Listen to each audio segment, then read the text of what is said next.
Ukraine पर Russia के हमले के बाद आपको याद होगा कैपिटल कीव में सभी देशों ने अपने दूतावास बंद कर दिए थे, लेकिन जंग अभी थमी नहीं है और अमेरिका समेत कुछ देशों के राजनयिक दोबारा कीव लौटने लगे हैं।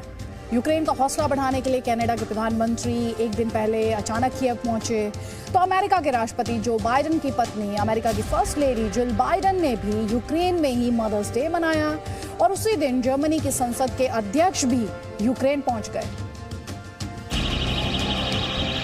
ये तस्वीरें यूक्रेन के ओदेसा शहर की हैं।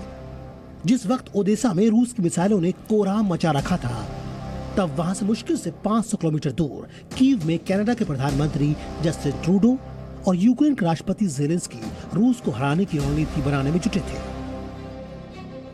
To try and figure out a way to get himself out of the situation he's in right now. He is making a terrible mistake. He is inflicting atrocities upon civilians, and it's all something that he is doing because he thought he could win, but he can only lose. एक दिन पहले ही America की first lady Jill Biden भी Kyiv पहुंची। उनके Ukraine दौरे की किसी को कानो कान भनक नहीं थी। और जिस वक्त जिल बाइडेन यूक्रेन के लोगों का हौसला बढ़ा रही थी, तब कीव से करीब 550 किलोमीटर दूर खार्किव में यूक्रेन के लोग रूसी हमलों में मारे गए लोगों के शव ढूंढ रहे थे। युद्ध के बीच यूक्रेन को समर्थन देने के लिए जर्मनी की संसद के अध्यक्ष भी 8 मई को ही कीव पहुंचे। Ради вас вітати вашу команду, вітати в Києві. Хочеться сказати в мирному Києві, тому що завжди Київ і Україна були дуже мирними і дуже теплими, як, в принципі, і та травнева погода, яка за вікнами сьогодні. Але ми, на жаль, знаходимося в активній, гарячій фазі війни.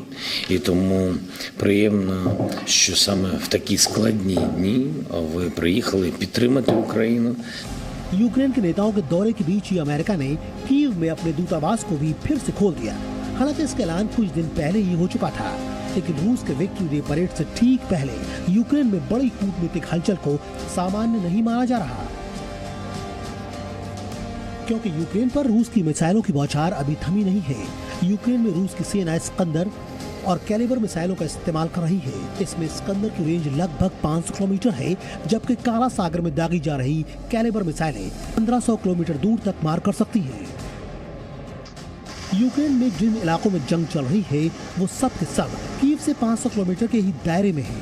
ऐसे में गलती से भी रूस की कोई मिसाइल कीव पर गिरी और उसकी चपेट में किसी भी देश के नेता आ गए या फिर उसके दूतावास को नुकसान पहुंचा, तो यूक्रेन का जंग का दायरा बढ़ सकता है। इसी खतरे से बचने के लिए सभी देशों ने कीव में अपने दूतावास बंद किए थे। ऐसे में जंग थमने से पहले ही अमेरिका और कनाडा जैसे देशों ने अपने दूतावास खोलने का फैसला क्यों किया, ये पहेली अभी सुलझनी बाकी है।